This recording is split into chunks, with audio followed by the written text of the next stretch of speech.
Bonsoir mesdames, bonsoir messieurs. Alors je suis très heureux de vous accueillir à nouveau ce soir pour cette ce nouveau numéro de l'Unipop autour du cinéma. Dans un instant, je vais accueillir les auteurs du film que vous allez découvrir en fanfare. Et puis vous savez que ce soir, c'est un Unipop qui se déroule dans le dispositif de Ville en Ville. Et donc sans plus tarder, je suis heureux d'accueillir pour passer la soirée avec nous Emmanuel Courcol et Irène Muscari, qui sont les deux auteurs du film que vous allez découvrir dans un instant en fanfare. Voilà, alors Emmanuel Courcol, bonsoir. Vous le connaissez. Bonsoir. Vous connaissez Emmanuel Courcol, il est venu à plusieurs reprises à Pessac, en 2016 pour le film Cessez le feu, qui avait été en compétition au Festival du film d'histoire. Et puis il est revenu en 2020 avec le film Un triomphe, qui portait bien son nom, qui avait fait un triomphe, et qui ouvrait l'Unipop de cette année-là, au mois de septembre. Voilà, alors très bienvenue à vous. Là, vous êtes tous les deux pour le film En fanfare. Oui, déjà, on ne s'est pas trompé. Vous n'êtes pas trompé. Et je veux dire que vous avez tous les deux participé à l'écriture, enfin, contribué à l'écriture. Oui, est-ce que vous pouvez nous dire quelques mots un peu avant que le public découvre Je sais que c'est toujours délicat. Non. D'abord, je voudrais dire une chose, c'est que voilà, je t'ai entendu faire l'énumération de toutes les salles qui sont partenaires ce soir. Et en écoutant ça, je me disais, quelle chance on a, quoi, en France d'avoir ça. Et quand on voyage un peu, quand on va à l'étranger, comme nous, pour représenter le film dans des différents festivals, on ne peut pas savoir à quel point ils nous envient. Donc voilà, salut à toutes les salles, c'est vraiment extraordinaire. Et il faut que ça continue, c'est vraiment... voilà. Alors donc pour l'écriture... Non, je disais, vous êtes rencontrés un peu avant Un triomphe. Oui. Et là, pour le coup, c'est la première fois que vous avez écrit un film. Oui, c'est ça, c'est ça. Que dire ? Je me souviens quand même. Oui. Tu te souviens comment ça va. Irène Muscari, oui, je vois, je te situe. Voilà. Non, effectivement, on s'était rencontrés à l'occasion d'un triomphe, voilà. Puisque Irène, dans une autre vie, ou dans la vraie vie, j'en sais rien, travaille aussi en milieu carcéral, puisqu'elle est coordinatrice culturelle. Voilà, elle gère la culture à destination des détenus, dans un établissement près de Paris, à Meaux, en fait. Donc voilà, on s'est rencontrés. Oui, vous pouvez applaudir parce que c'est un travail extraordinaire qui est fait. Voilà. Et puis, voilà, on est resté en contact, étroit. Et quand j'ai commencé à lui parler du... J'ai rien dit. Non. Et quand j'ai commencé à lui parler du projet suivant, voilà, c'est un truc qui me trottait dans la tête depuis pas mal d'années, et ben on a commencé à échanger là-dessus. J'avais cette histoire de deux frères, de deux milieux très très différents. Bon, vous allez voir, mais évidemment, c'est la rencontre de deux cultures, un petit peu comme dans Un triomphe d'ailleurs, mais sur un autre registre. Et voilà, je cherchais à savoir comment ces deux frères pourraient entrer en contact, puisqu'ils ont chacun été adoptés dans des familles différentes. Voilà, c'est le destin qui les a séparés. Et voilà, Irène m'a donné une idée lumineuse et je me suis dit, tiens, finalement, peut-être qu'on pourrait continuer ensemble. Peut-être qu'on pourrait en faire quelque chose. Voilà. Et effectivement, on a continué et je n'ai pas été déçu de la collaboration. On a vraiment travaillé ensemble. Maintenant, si tu veux poursuivre sur la méthode. Non, après. On aura l'occasion d'en reparler. Oui, voilà. Il faut regarder le film d'abord. Alors, je vous souhaite une très bonne projection. On se retrouve tout à l'heure. Et j'ai oublié de vous dire, attendez, tout à l'heure, on a quand même Benjamin Lavergne qui nous rejoint. Évidemment. De retour d'une tournée triomphale en Chine, où il a joué Scapin pour les Chinois, voilà, tout simplement. Quelques Chinois, quelques millions de Chinois. Voilà. À tout à l'heure, alors. À tout à l'heure.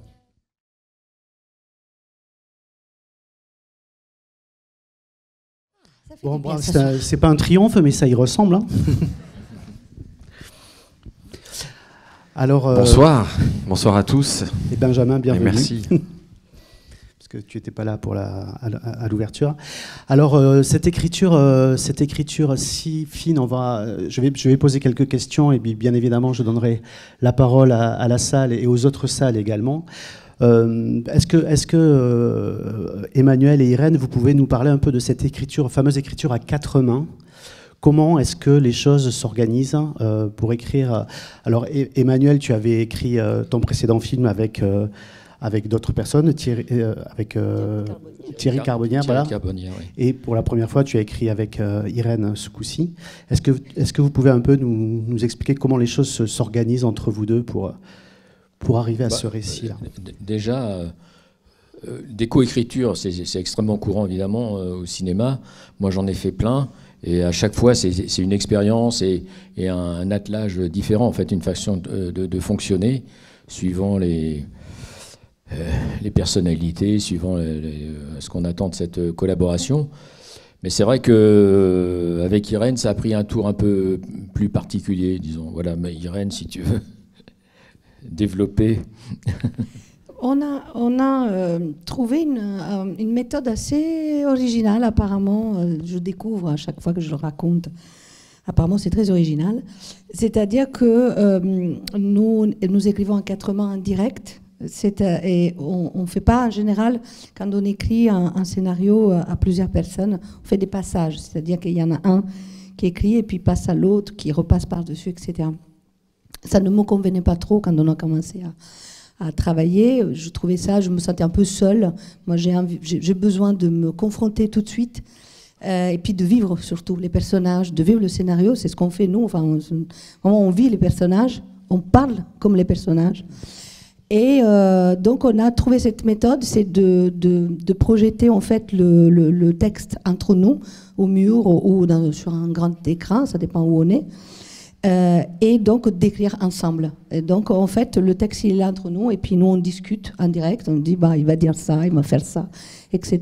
Et puis et on vit les personnages, on les vit. Moi je me lève, je dis elle va dire ça comme ça, etc. Et puis en plus avec ma culture. En fait c'est une écriture. C'est un peu italien en fait. C'est un peu une improvisation en fait. Hein. C'est ça. On se lance, on sait un peu où on va et puis voilà, on confronte et on s'engueule. Emmanuel est comédien aussi. Ouais. Oui, là-bas, et ça sert. Lui, il est comédien professionnel et moi, je suis italienne, tu vois. Donc, ça marche très bien. Ça marche très bien. Comédienne amateur. Voilà.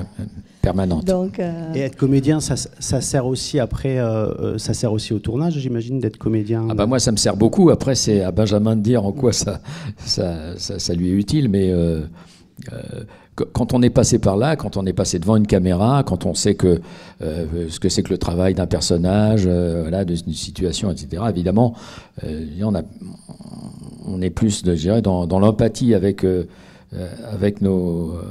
les acteurs qu'on a devant nous. Hein. Donc, moi, j'ai souvent tendance à les considérer un peu comme des confrères, un peu des collègues, un peu. Sauf que moi, je suis derrière la caméra, mais ça facilite. Et puis, il y a aussi tout un langage qui passe aussi de comédien à comédien, en fait, quelque part, qui évite de faire d'intellectualiser les choses, tout ça. Moi, je peux indiquer quelque chose. Alors moi, je travaille pas du tout à l'intonation. Je cherche pas à ce que l'acteur ou l'actrice reproduise une musique ou quelque chose comme ça. Mais par contre, l'acteur comprend l'intention qui est recherchée. Et à partir de là, lui, il fait sa propre cuisine. Et ça, c'est ça, je dirais, c'est un petit peu le résultat aussi d'années de travail en tant que comédien, sur les planches ou devant une caméra, quoi. Et alors toi, Benjamin, cette connivence-là, elle t'importe au moment du tournage. Comment tu es arrivé sur ce film? Je sais que Pierre Lotin a été, parce que tu avais travaillé, Emmanuel, avec lui sur Un Triomphe, donc je sais que le rôle avait été un peu écrit pour lui. Tout à fait. On l'avait en tête pendant l'écriture. Oui. Ouais. Et Benjamin, toi, tu es arrivé comment sur le film? Comment est-ce que tu as envisagé ce rôle? Tu peux nous raconter? J'ai reçu le scénario, et un scénario d'Emmanuel Courcol, si présent. Et donc ça a attisé ma curiosité parce que j'avais beaucoup aimé son précédent film qui s'appelle Un Triomphe, avec Kad Merad qui joue un prof de théâtre en prison. Il y a Laurent Stocker, il y a aussi des camarades de la Comédie Française, Marina Hans, Pierre Lotin, que j'avais déjà découvert dans un précédent film. Il y a une toute petite scène dans un film de François Ozon, Grâce à Dieu. Ouais. Et il m'avait ébloui. Il joue une scène très courte d'émotion et il est vraiment remarquable. Et donc, Sofiane Kamès, toute cette bande. Et ce que j'ai adoré dans ce film, c'est une écriture exigeante, un film d'auteur, mais très populaire, très grand public au sens noble du terme. Et je me suis dit, c'est vraiment le genre de film que j'ai envie de faire. C'est un cinéma que je trouve très noble et difficile à réussir. Et donc, quand j'ai reçu le scénario et que j'ai su que c'était lui, ça crée une curiosité, un appétit de lecture immédiat. Et on a aussi un peu peur d'être déçu parce qu'on a envie d'aimer très fort. Et donc, c'est un scénario que j'ai lu vite, peut-être plus vite que d'autres. Et aussi parce que Pierre était pressenti, et même on m'a dit que Pierre allait jouer l'autre rôle, donc l'autre frère. Et dès les 10, 15, 20 premières pages, j'ai senti un peu ce charme, cette magie qui traversait les lignes, et un film avec quelque chose de très authentique, avec toutes ces répliques qui fusent de la fanfare, d'arriver dans une famille, cette famille du Nord, cette culture des cuivres, des fanfares qui sont rattachés aux mines. Et je me suis laissé embarquer comme peut-être vous ce soir, c'est-à-dire que je les ai aimés très vite, ces personnages. Et au début, j'étais même un peu déstabilisé parce que ce Thibaut, c'était peut-être le plus mystérieux d'entre eux, qui est comme un poisson pilote qui rentre là-dedans, qui, comme le spectateur, découvre ce monde, cet univers, qu'il a un frère, et on ne sait pas trop ce que ça lui fait, alors que Pierre est très identifiable, c'est-à-dire qu'en termes de comédie, il est truculent, et très vite, il est immédiat. Et ce qui ne m'a pas empêché de dire un grand oui, parce que aussi, j'ai vu l'aventure que ça allait représenter de devoir diriger. Ça, c'est le cadeau de ce métier qui vous fait parfois voyager, apprendre, je sais pas, l'équitation, l'escrime. Et là, quand je me dis, ah là là, mais quelle chance je vais avoir de diriger un orchestre de 60, 70 musiciens, parce que les scènes, c'était la promesse aussi de scènes dans la durée.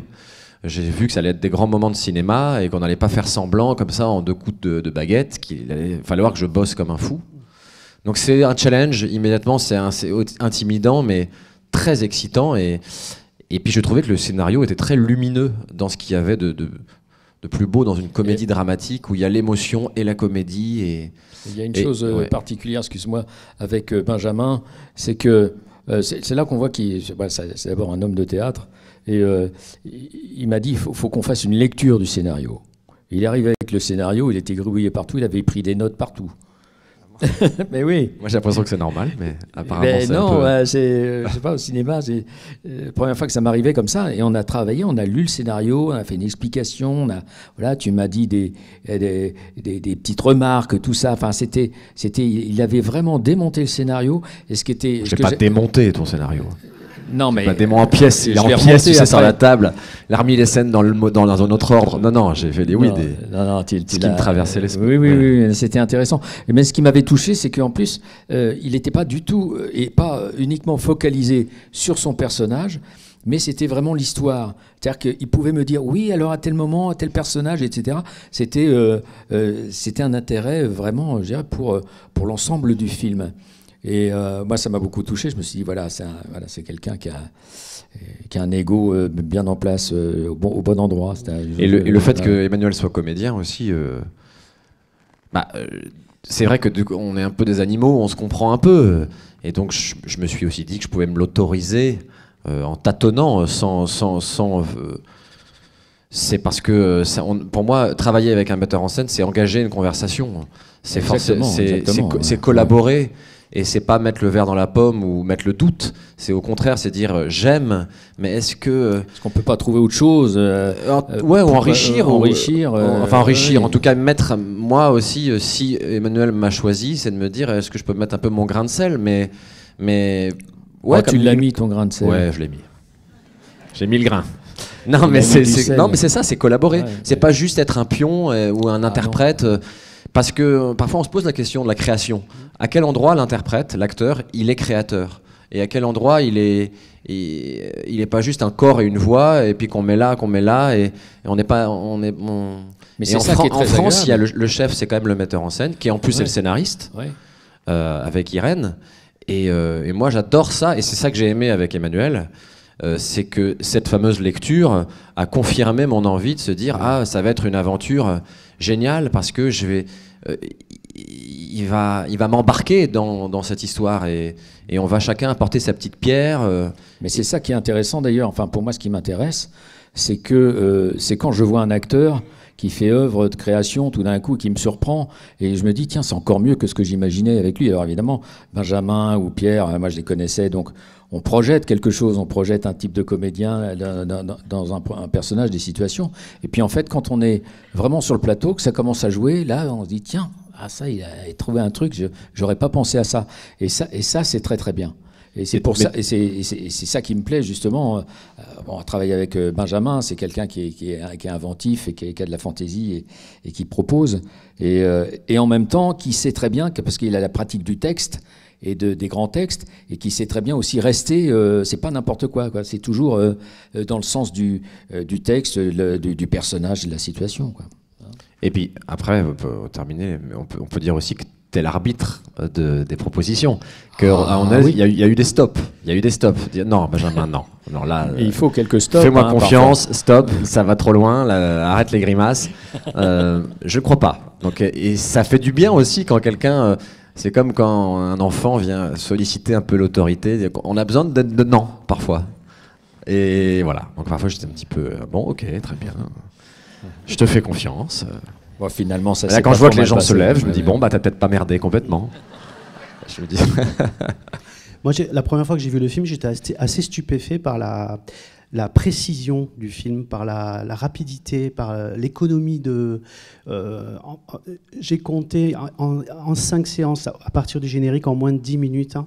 On est dans la complexité de la situation, des deux frères, du frère qui apprend qu'il a un autre frère, de la maladie, vraiment en 4-5 séquences. Ça c'est du travail d'élagage au fur et à mesure avec les comédiens aussi, où c'est des choses qui sont dès le départ écrites de cette manière-là. Il y a déjà, en fait, en gros, là, la structure du film, elle obéit à peu près au scénario. Hein. Il n'y a pas de... Mais... c'est un travail dès l'écriture. Hein. On écrit et puis après, on précise, on retire, on essaye d'aller à l'os un peu, hein, tout ce qui est. Et puis après, il y a le tournage, et puis après il y a le montage, et toutes ces couches successives de travail fait que ça fait qu'on arrive justement à cette précision-là et à cette économie-là. C'est-à-dire qu'on c'est d'une certaine façon faire vraiment confiance au spectateur, à son intelligence, et à se dire mais là il n'a pas besoin, là, il aura compris, et s'il ne comprend pas là, il va comprendre dans 2 minutes, 3 séquences plus loin, il aura tout compris. Et ça, je pense que c'est très gratifiant pour le spectateur. Et puis, ça permet d'avancer vite dans une histoire qui est quand même très riche, qui aborde énormément de choses, et ça permet de ne pas s'attarder, par exemple, au début, justement, sur la maladie. C'est pas un film sur la maladie, même si ça a un rôle, évidemment, primordial dans l'histoire. On avance et on va, je dirais, assez vite au cœur du sujet, qui est la rencontre des deux frères, en fait. Voilà. Alors après, on utilise toutes ces petites ellipses en fait, on élimine tout ce dont on n'a pas besoin, en fait. Et il reste beaucoup, de toute façon.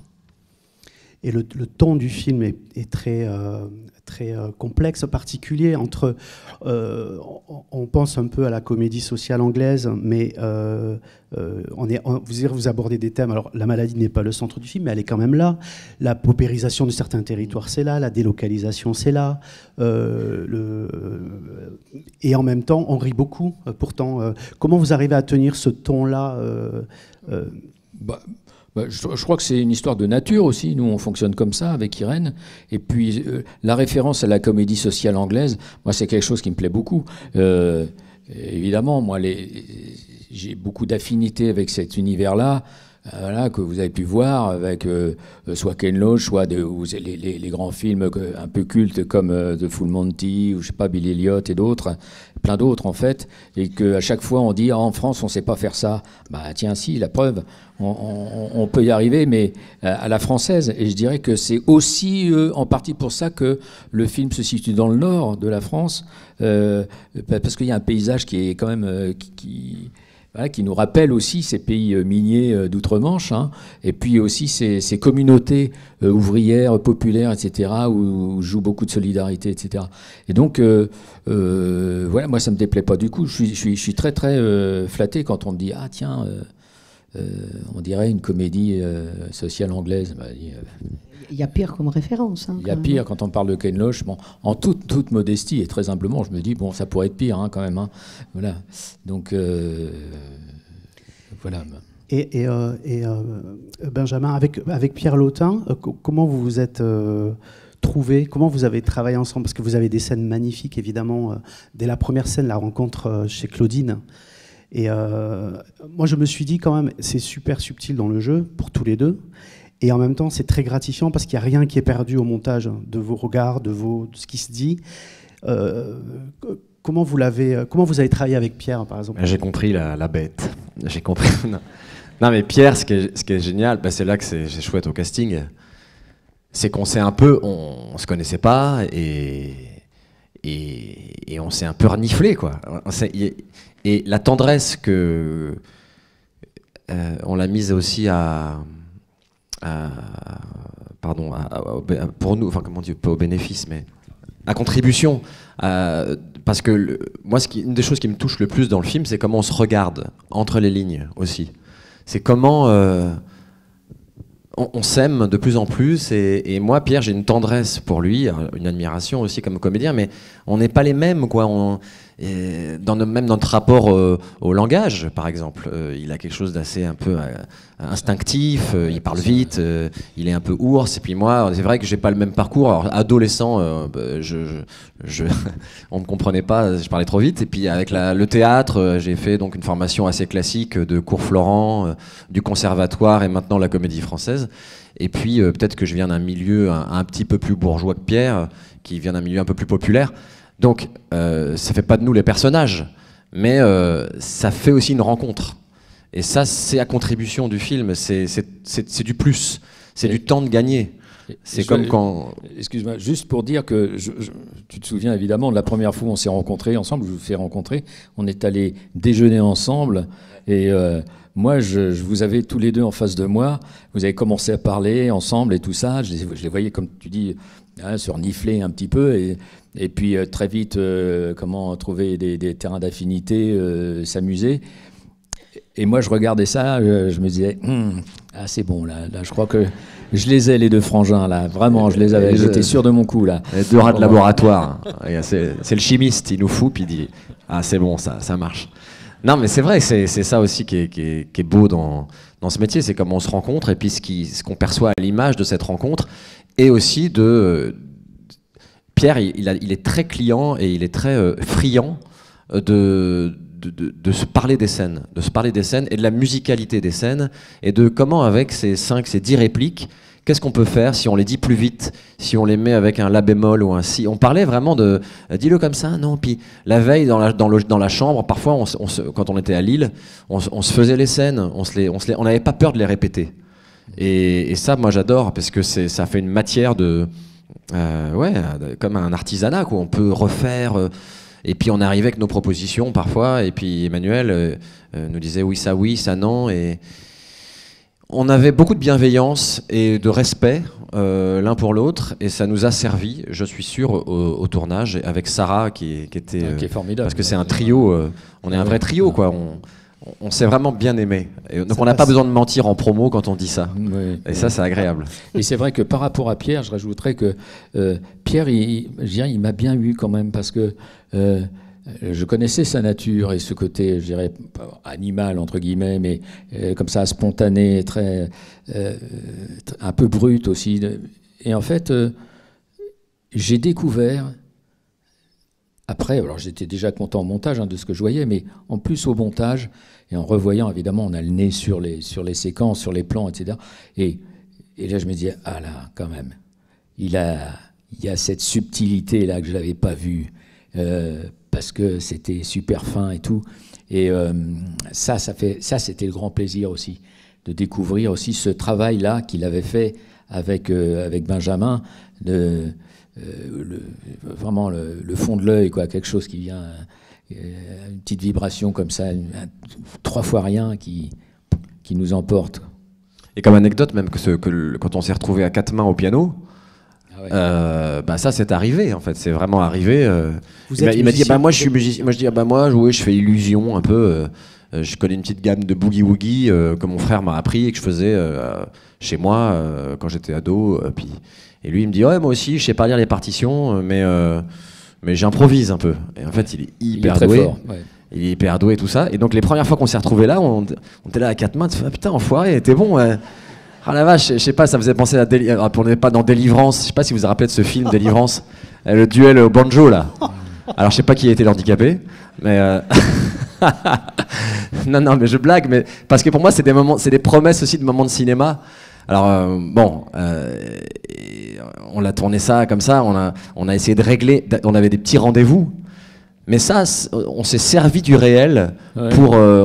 C'était aussi une belle surprise parce que c'était pas. Moi, je faisais pas forcément du piano et quand j'ai dit ça à Emmanuel, il m'a dit ah bah Pierre aussi. Et bah, ah bah c'est super. Et donc ça, c'est des petits cadeaux. Et d'ailleurs, vous verrez, il y a un making of qui a été fait, notamment sur tout l'aspect musical du film et notamment sur tout le travail qui a été fait en amont. Benjamin, qui a été coaché pendant 2-3 mois de façon vraiment très très soutenue par un jeune chef d'orchestre, et Pierre qui a fait des cours de trombone, qui arrivait assez vite d'ailleurs à un résultat suffisamment satisfaisant pour jouer avec l'ensemble, avec l'harmonie du film.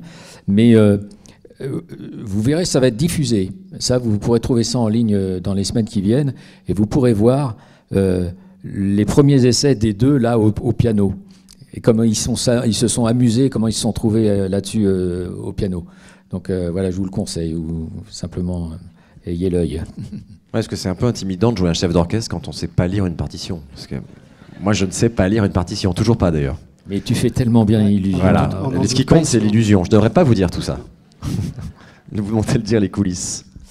Et cette fanfare, alors, elle apparaît au bout de, je crois, 18, 19, 20 minutes du film. Quand on la découvre, alors on est dans les yeux de Thibaut pour la découvrir. Comment est-ce que vous avez pensé monter cette séquence ?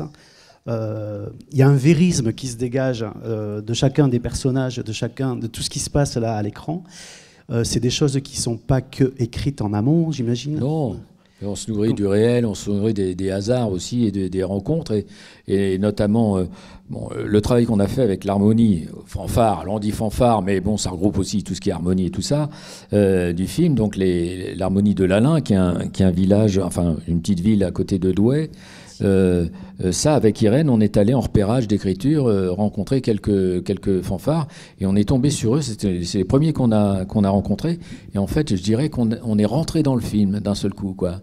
Parce que finalement, c'est eux qu'on voit dans leurs locaux. C'est-à-dire que le décor du film, le décor de la salle de répétition, on est vraiment chez eux.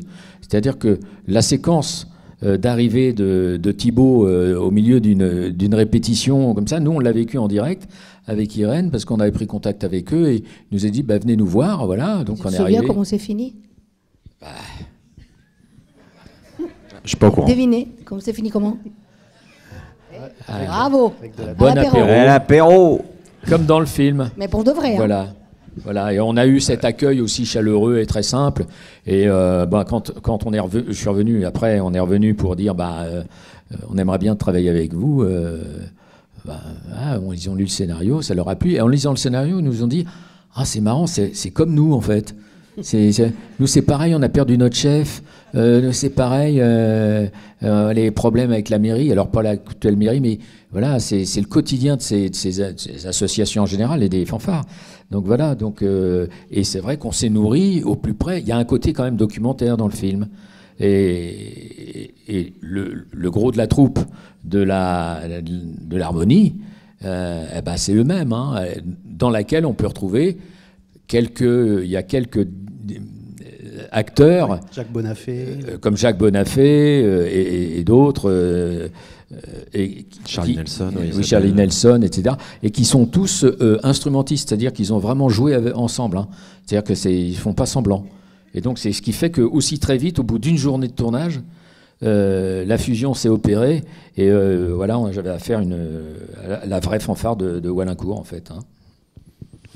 Alors je vais vous proposer des questions à la salle et puis dans les autres salles aussi, le numéro s'affiche à l'écran. N'hésitez pas à envoyer voilà, il y a une question ici à gauche. Vos questions par SMS. Oui, bonsoir et merci pour ce merveilleux film, ce film qui, je pense, va avoir un beau succès populaire et mérité. Oui, on croise les doigts. J'ai eu la chance de le voir il y a quelques semaines en Espagne, à un festival, et j'ai vu là aussi un public, mais qui a adhéré complètement, pourtant un public qui bien évidemment, dans la salle, la plupart ne parlent pas français. Et ce qu'il y a de bien, c'est qu'il y a justement avec Pierre Lautin, des moments, des scènes, des moments très courts, et qui, je pense, vont permettre à ce que ce film, enfin, je veux dire court au niveau des dialogues, quand vous arrivez, là, qu'il est étonné, ah bon, ah, tout ça. Là. Et là, dans la salle, mais il y avait une réaction, la même qu'on a pu voir ici. Donc, ma question derrière tout ça, c'est, donc là, le film va sortir dans 2 semaines, je crois, en France. Qu'est-ce que vous prévoyez?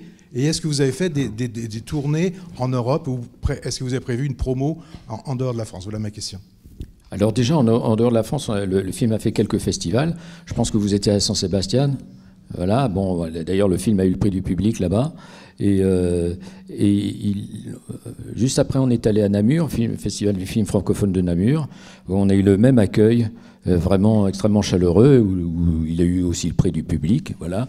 Et vous voyez, on était il y a quelques jours à Rome. Il n'y a pas de prix du public ce soir, non? Alors, tranquille, Emmanuel, tranquille.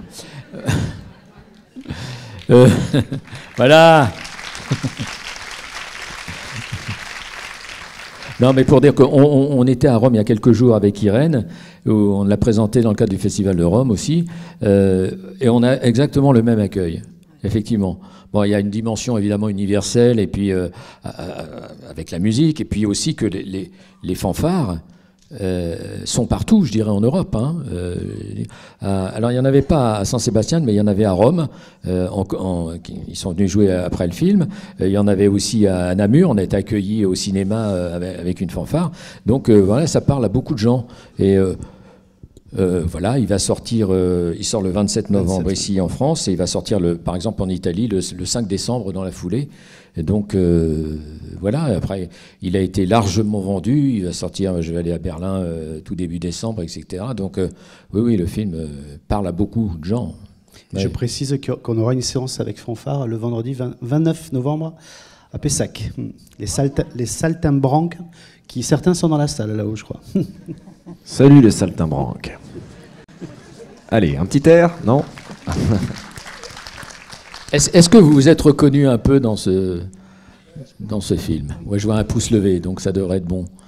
Bah, en vrai, oui. Surtout le côté un peu familial, c'est assez bien représenté. Le seul truc que j'ai trouvé dommage, c'est que je trouve qu'il manque un moment où on voit la fanfare jouer. Parce que c'est pas que les idiots du village qui jouent dans leur coin. Je trouve qu'il y a aussi ce côté où on fait des représentations, où on fait vivre les villages aussi. Et c'est ce que j'ai trouvé, mais sinon tout le reste, j'ai trouvé ça très, très bien. C'est-à-dire jouer devant en concert, c'est ça? Il dit juste que c'est les performances en fait qu'on aurait peut-être aimé voir plus. Ouais. C'est ça? Quelle performance? Enfin, oui, voir la fanfare au sein du village. Ouais. Enfin, après, c'est difficile de tout faire dans un film. C'est pour ça que voilà, parce qu'il y en a une histoire à raconter, mais peut-être que dans le prochain film. Fanfare 2. Bah en soi, c'était super bien représenté. Vraiment, c'est franchement bien reconnu. L'ambiance, c'est exactement ça. C'est très convivial et franchement, ça fait très, très plaisir de voir ça. Elle a bien rattrapé le coup. Hein. Elle est vraiment sympa, la copine. Non, tout va bien. Merci, c'est trop sympa. Merci beaucoup. Non, mais je comprends que vous ayez envie d'en voir davantage. C'est bon, c'est mieux, c'est bon signe. C'est un film qui représente les deux mondes en même temps, hein, donc voilà, vous allez voir les deux. Une question là-haut. fare sposare le due musiche era una favola. J'espère qu'aucun de vous n'est confronté au problème de rejet du greffon. Ah non, pas que je sache. Et je me demandais comment vous avez fait, parce que la qualité musicale dans les deux types est absolument... Alors, la déjà, musique, Irène, ouais. concernant le rejet du greffon, tu peux en dire deux mots, puisque c'est quand même aussi l'origine de... Oui, en fait, oui. Enfin, personnellement, j'étais assez au fait de ces choses-là, parce que j'ai eu un cas dans ma famille. Et j'ai perdu quelqu'un de ma famille très jeune pour une leucémie. Et donc, quand Emmanuel commençait à me parler de cette idée de frères qui se rencontrent et qui, en fait, ne viennent pas du même milieu, qui ont été peut-être adoptés, etc. Donc, voilà, c'était encore un peu un embryon d'idée. Il me disait, je cherche quand même une idée pour que ces frères, en fait, aient le besoin de se rencontrer. Et moi, je venais de perdre quelqu'un de ma famille comme ça, et je savais que, en fait, pour avoir des chances, et ça c'est vrai, hein, il y a une chance sur 4 de pouvoir recevoir la moelle épinière si c'est un frère, et une chance sur 1 million si ça ne l'est pas. Donc ça crée quand même un besoin énorme. Et à partir de là, je lui ai donné cette idée, et puis c'est comme ça qu'on est parti. Après, pour le côté musical... Pour le côté musical, vous voulez dire aussi tant le côté de la musique classique que la musique, je dirais, des fanfares. Oui, bah moi, alors on avait j'avais une préoccupation dans le film, c'était qu'il n'y ait pas de hiérarchie en fait, et pas de jugement. Alors évidemment que côté de la musique classique, on est avec des grands professionnels. Et il y a une recherche de la perfection, il y a une exigence permanente. Et je dirais que c'est aussi en même temps au détriment, je dirais, de ce qu'on vient chercher dans les fanfares aussi, c'est-à-dire la chaleur et le lien social et tout ça. Hein. C'est pas le but, hein, quand on est dans un orchestre symphonique. On est là pour produire du très très haut niveau.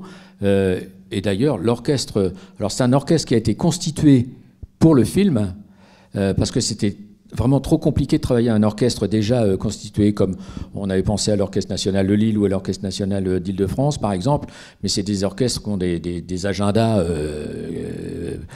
2 ans à l'avance, hein, on peut rien changer. Donc, par contre, tous les musiciens que Benjamin a eu à diriger, hein, c'est des musiciens qui travaillent, eux, dans les grands orchestres symphoniques de France. Donc, ils sont tous de très très haut niveau. C'est pour ça que le niveau est déjà excellent. Et puis avant, il y a eu un travail, évidemment, de répétition avec un vrai chef d'orchestre, excuse-moi, Benjamin, mais...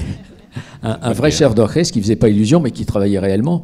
Mais on peut dire quand même une chose, c'est que Benjamin, quand il a dirigé, on peut dire qu'il dirigeait réellement dans, je dirais, l'extrait qu'il avait à jouer, hein. Puisqu'il a travaillé toute la gestique avec un jeune chef d'orchestre qui s'appelle Antoine Dutailly, merci. Et donc, voilà, ça a été un travail, bon, tu peux en parler, mais c'est un travail d'acteur, c'est-à-dire il a travaillé ça comme un texte, comme une partition, et si bien que les musiciens, je dirais, le suivaient vraiment, hein, et qu'il arrivait que tu te plantes ou que tu arrêtes, et ben voilà, l'orchestre s'arrêtait, quoi. Donc, on peut dire que ce qu'il a fait, c'est vraiment une performance. Parce qu'au début, il devait y avoir un chef derrière moi, planqué, qui dirige vraiment l'orchestre. Et en fait, on s'est rendu compte que, en ayant beaucoup travaillé, dans un temps réduit, hein, puisque ça s'est fait en 2 mois et demi, où moi je jouais à la Comédie Française tous les soirs, et donc dès que je sortais de scène, j'étais là avec mon téléphone et je faisais vraiment comme une gymnastique, un rituel, quoi, quelque chose de... Je cherche le mot, je le trouve. 1, 2, 1... Non, c'est pas le mot. Chez vous, dans les autres cinémas, les 22 cinémas, Par texto, vous pouvez envoyer peut-être le mot que je cherche à ce numéro. C'est parti. Une routine. Eh, c'est tombé ici et c'est tombé à Pessac. Vous avez été trop lent par texto. Merci, une routine. Une routine. Et de rabâcher, puisque Emmanuel était assez exigeant, vraiment il me disait je veux y croire et je veux que les professionnels, les musiciens y croient aussi. Ce qui est le cas. Hein. Oui, on a eu validation après et c'était les plus beaux des compliments, même des musiciens que je dirigeais qui me disent on a déjà été plus mal dirigés. Alors j'étais là, waouh, vous avez vraiment des quiches, vous avez vraiment des nazes qui vous dirigent. Donc j'étais là hyper touché. Mais ce qui n'était pas le cas au début. Au début, je suis venu juste 5 minutes pour un extrait et après ils m'ont dit la première fois qu'on t'a vu, c'était pas ça. Hein. Donc entre-temps, on a beaucoup travaillé et puis c'est tout le corps qui doit vivre, de la pointe de la baguette jusqu'au pied et tout le langage et d'avoir une musicalité du corps pour essayer de transmettre les intentions, tout le visage aussi qui doit vivre. C'est hyper intimidant, quoi. On se sent au début, avec moi avec mes grands bras, mes fesses en arrière, tout ça, j'étais là, je me sentais, j'ai l'impression d'être dégingandé et d'avoir de la structure et de penser, d'avoir en conscience ses mains, son corps, ses pieds. Et ça, pour ça, le théâtre, ça aide énormément d'avoir, depuis le conservatoire, une conscience de mon corps, de la tête aux pieds, d'avoir scanné les choses. Et puis, c'était un moment où j'étais fatigué comme tout, j'étais épuisé. D'ailleurs, je suis un peu plus maigre là dans le film. Mais ça, j'ai pas eu trop besoin de faire de régime, j'étais vraiment sur les rotules, donc c'était parfait pour le début du film. Et c'est très physique, c'est très très physique. Qu'est-ce que c'est difficile. Et puis un même morceau, là, l'ouverture d'Egmont de Beethoven, ce qui est génial, c'est que on peut sur YouTube trouver plein de versions différentes, plein d'interprétations différentes de ces Ozawa, grand chef japonais. Abado, l'Argentin, et donc avec le chef, donc Antoine Dutailly, on disait moi j'aime bien ce geste-là sur ce passage-là, j'aime bien ça, cette attitude, et on faisait un tri comme ça. C'était plusieurs inspirations pour savoir qui est Thibaut Desormeaux, quel est son style, quelle école, comment est-ce qu'il est un peu, est-ce qu'il en fait des caisses, est-ce qu'il est sobre.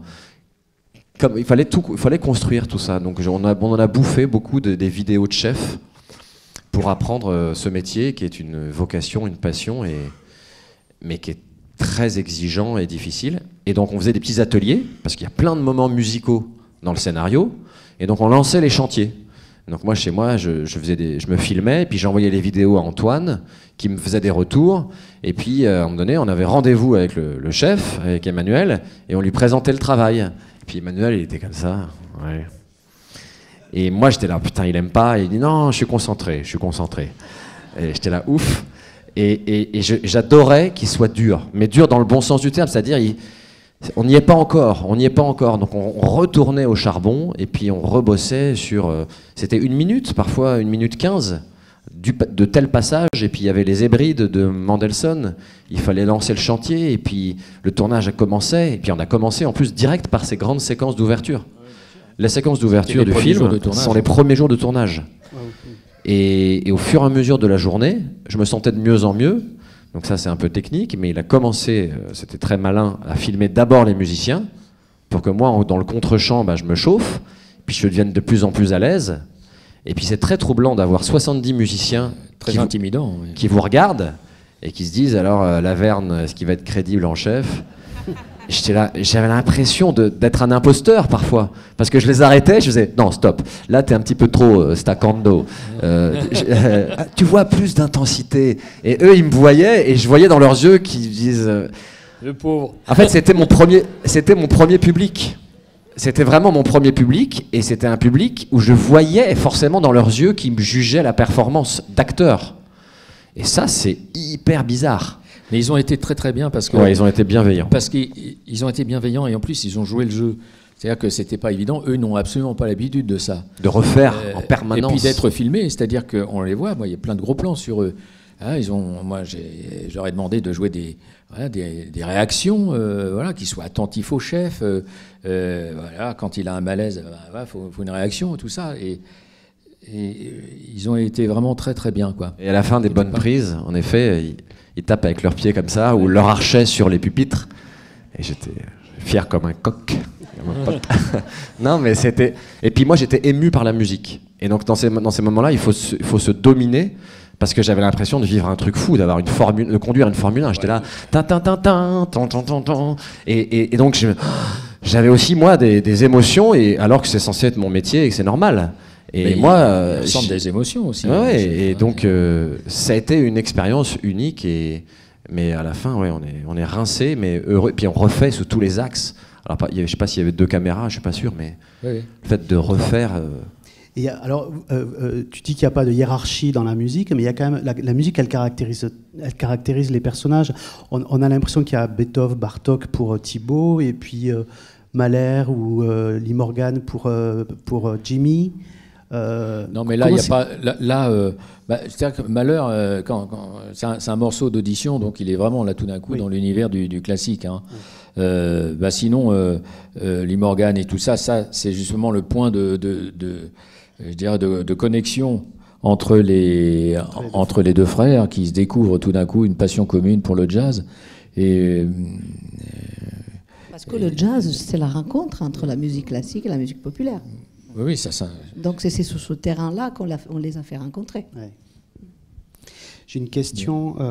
Comment s'est imposé le titre du film fanfare plutôt que musique, harmonie, orchestre ou autre? C'est un président de groupe d'animation musicale qui pose la question à mon Attention, oui. Non, attention à la réponse. C'est vrai parce que c'est un sujet, en fait, parce que la fanfare, ça correspond à un type de formation, effectivement, par rapport à l'harmonie, par exemple, ou l'harmonie fanfare, ou la batterie fanfare, tout ça. Alors, en fait, ça dépend de la composition instrumentale, en fait, du groupe. Mais tout ça est un peu élastique quand même. Hein. Je veux dire, il y a... je dirais que c'est un titre un peu générique et populaire de dire une fanfare. On dit en fanfare parce que c'est aussi une expression. Donc c'est pour ça que c'est devenu le titre du film. C'était mieux que dire en harmonie, par exemple. L'harmonie, en routine. Voilà. Ouais. Pas ouf, pas terrible. J'ai bien fait de pas te demander. Est-ce qu'il y a d'autres remarques? Oui. Oui, excusez-moi. Non, je voulais on remercier. On reviendra pas sur les acteurs d'ailleurs. Benjamin continue, être acteur là devant nous, c'est assez extraordinaire. Mais je trouve que, là je m'adresse plus aux créateurs, aux metteurs en scène, aux scénaristes.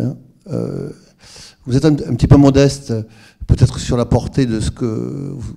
On a l'impression comme ça, vous écoutez parler finalement qu'il fallait des sujets, mais que le sujet essentiel c'est le film et qu'il y a la petite histoire qui est derrière.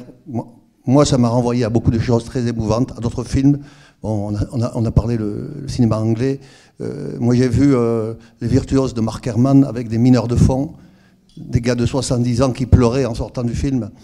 Vous faites appel à ce genre de situation, à ces vécus-là et à des choses vraies aussi sur tous les sujets importants que vous traitez. Vous avez parlé de la greffe, on peut parler de la séparation des fratries, la question sociale. Je trouve que vous la traitez véritablement. Des fois, on voit beaucoup de films où on voit des comme ça, une grève, on ne sait pas trop quoi, assez réel. On a l'impression que c'était hier, dans le nord de la France, comme le vivent actuellement des milliers de personnes, quoi, une usine qui ferme, on leur enlève les choses. C'est très vrai. Et je vous souhaite sincèrement, par rapport à tout ce que vous avez apporté là, que votre film, il est la carrière, entre guillemets, de ceux que j'ai cités tout à l'heure, comme les virtuoses, etc., qui parlent aux gens. C'est peut-être pour ça qu'il a eu du succès déjà en Espagne ailleurs. Il parle aux gens, il parle de choses vraies. Et je vous remercie pour ça. Et je vous dis, je vous trouve très très modeste par rapport à ça, parce que visiblement, vous dites des choses. Voilà. Qu'est-ce que vous dites? Vous dites des choses. Non, mais c'est vrai que la question sociale, c'était incontournable pour nous. On ne pouvait pas parler, par exemple, d'un territoire comme le Nord sans qu'à un moment donné, on rencontre ça. Alors, ce n'est pas le centre du film, et en même temps, effectivement, moi, je souhaitais le traiter de façon très, très réaliste et très vraie, en fait. Et que ce soit dans l'histoire, ou que ce soit aussi avec les personnages qu'on y rencontre aussi, hein, les syndicalistes et les ouvriers. Moi, ça m'a frappé parce que quand on est parti en repérage, il a fallu visiter des usines en fait pour trouver un lieu de tournage. Et là, j'ai fait la tournée dans le Nord de la désindustrialisation, en fait. C'est-à-dire que j'avais l'embarras du choix, hein, pour trouver un lieu, hein, parce que quand je suis allé voir l'usine, par exemple, de Bridgestone, qui est une espèce de ville, c'est immense, et c'est tout vide, c'est très très impressionnant, même c'était trop grand pour le film, hein. Et donc, je dirais que moi je suis rentré de plein pied dans la réalité économique et sociale du Nord à ce moment-là, hein, même si j'en avais une idée, mais une idée, je dirais, par les infos, hein. Et quand on a... Donc j'ai choisi finalement cette usine, parce que ça correspondait au niveau des lieux et tout ça, et puis aussi géographiquement, mais j'ai eu au début du tournage la visite des représentants syndicaux du comité d'entreprise qui sont venus voir ce qu'on faisait là. Et je leur ai expliqué le film, je leur ai pitché tout ça, et ils m'ont dit « Ah, c'est bien, parce que nous, c'est exactement ce qui nous arrive, on est en liquidation. » Voilà, donc j'étais vraiment sur les lieux du crime, hein, vraiment. Et ce qui était, par exemple, troublant, c'est que quand on tournait, là, avec toute cette espèce de... tout ce décor devant, avec les figurants, les acteurs et tout ça, devant l'usine, les voitures qui passaient klaxonnaient. Voilà, c'était vraiment en solidarité, quoi. Voilà, on était vraiment dans le bain.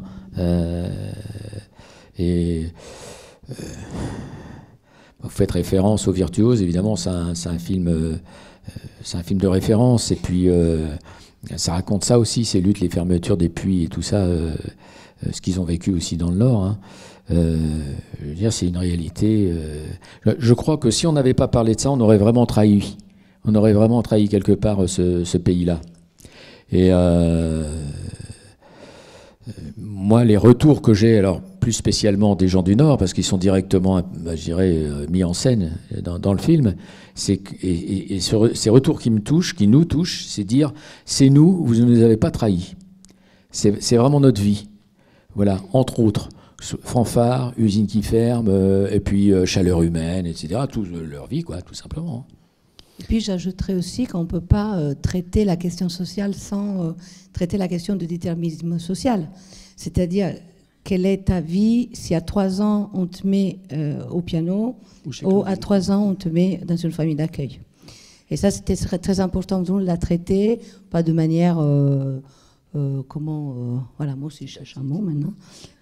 Routine. Voilà. Manière caricaturale. De manière routine, caricaturale, oui. Merci, voilà. Mais bon, vous êtes bon. Hein, ça a été ça pendant 2 mois. Hein, voilà. avec lui, hein. Ouais, mais c'est ça. Mais je crois que vous trahissez personne avec ce film, ni les questions sociales, ni les questions humanistes. Lénifiante ? Non, c'est pas le mot que tu cherchais. Attends, on va réfléchir tout à l'heure. En fait, il faut que vous y alliez, parce que vous avez une autre séance. Ouais. Voilà, un grand merci. Vous trahissez pas non plus les spectateurs de cinéma. C'est du très beau cinéma. Merci à vous. Et on en profite pour saluer tous ceux qui sont dans les caméras, dans les autres salles en direct, qu'on embrasse très fort. Compliments que merci. Merci beaucoup. Merci à vous.